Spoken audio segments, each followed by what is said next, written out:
Ted, you're talking. We haven't really reached the second part of the banana zone yet. We just got the banana again. That's right. It will happen when Bitcoin breaks its new highs, which should happen next week. When we reach the top, prices tend to level off for a while before going down again. People think that the banana zone will start soon, where everyone gets ridiculously rich and all that, but it probably won't happen until Solana hits all-time high. People really do have that big of a bag, Solana, that needs to take place. Then risk is spread out over the curve because it's easy to do and everyone will do it. They start to say things like, okay, let's say Bitcoin goes to 300,000 this cycle. In this case, it has 3x from here. Then they say, oh, but Sui could do a 10x from here and Solana could do a 5x from here. Soon everyone runs out of the risk curve because it's getting late in the cycle and they want to make as much money as possible. This video makes it very clear that Raoul was right when he said that Bitcoin would hit all-time highs this week. That's what it did. Now we can see that the barrier lines are moving up. This means that it will be easier for the rest of the crypto market to go above $110,000. 0 cents for Bitcoin, $3 0 cents for XRP, and so on. Indeed, altcoins have not run as much as we would probably like them to run.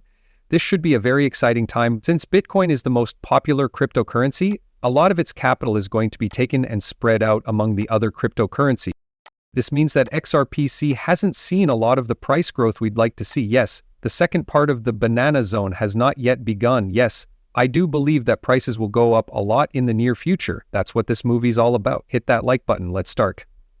That's kind of funny to me because we've shown that availability is 90% of how crypto prices change and 97.5% of how NASDAQ prices change. People don't want to believe it, but it is the most important macro issue. And because global M2 is 3 months ahead, in Q4, there was a loss of world liquidity because the dollar rose, interest rates rose, and so on. So that has the impacts that we saw in Q1. What everyone then does is use story in Q1. The taxes are to blame for the world's F. We're going into a recession. It was just the money flow. In a way, it was this easy. What it will do now is separate at some point. During the bull phase of the cycle, it usually breaks apart. During the full bear phase, fear and greed take over. And the fear of missing out FOMO part is when network usage goes through the roof and starts to diverge from M2. This is why the correlation is only 90% and not 100%. I believe we shall now see that. For now, it only says that if this keeps up, it's going to be a banana zone until July. After that, we had to think 3 months ahead of time. Rates and the dollar have been going up and down over the last couple of weeks. In August, the market should get back on track. That might be it. It will also be very similar to rounds that have come before. A lot of people are confused about why gold has been doing so well in crypto. I knew there would be an easy answer. There won't be anything hard about it. And in the last GMI, I found out that gold only follows the direction of the economy. For now, it's kind of real time. But crypto will come after 3 months. It's like, oh, I see now. Gold is just a sign of the fact that money matters, and we use dollar rates in oil to define money matters. Those are the big daddies of it. Gold moves when things start to move. Gold has been somewhat correcting since they began to correct, which means that gold is ahead of this because it shows real-time financial situations, while Bitcoin, crypto, and the NASDAQ are 3 months behind. It's really that easy. It's crazy to me.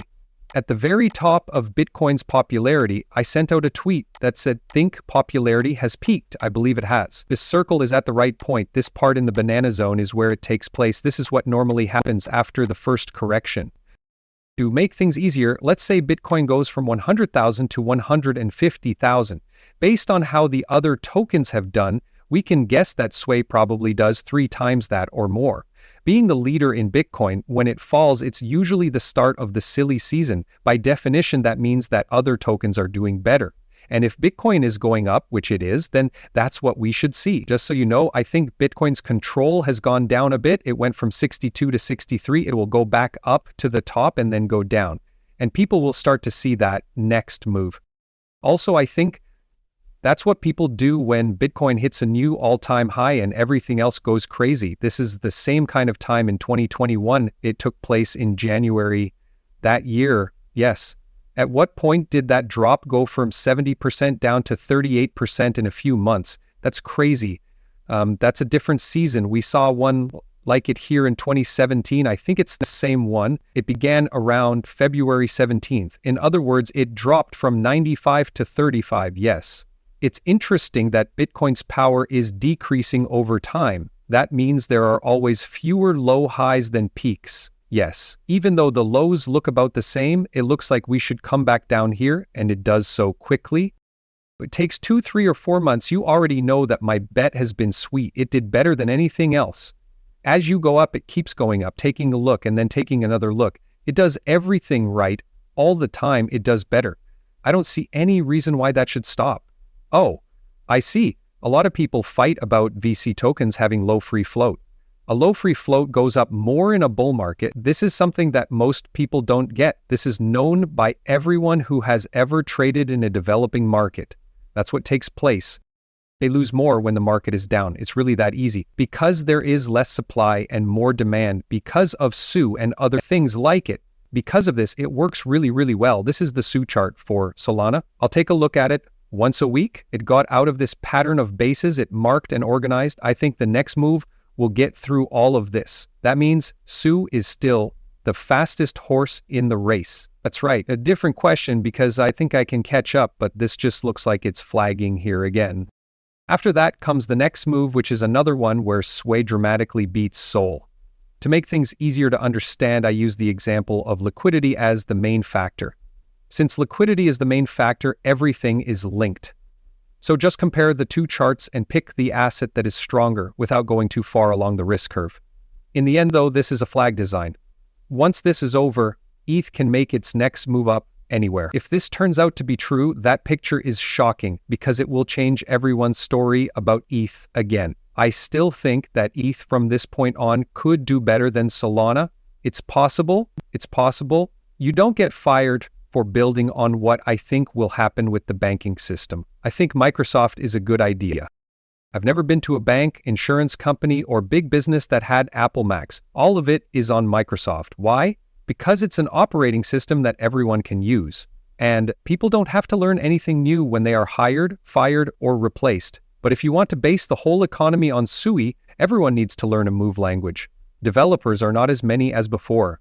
It hasn't had the same Lindy effects as ETH. As for banks, they like Layer 2 because it gives them a sense of power over some things. However, Layer 2 still has to settle with Layer 1 for good. I believe he will surprise many in the future, but XRP also seems likely to do the same. Doge agrees with him. It's almost like everything is connected. We can beat that high, though. We can go over that, let's say, 4,300.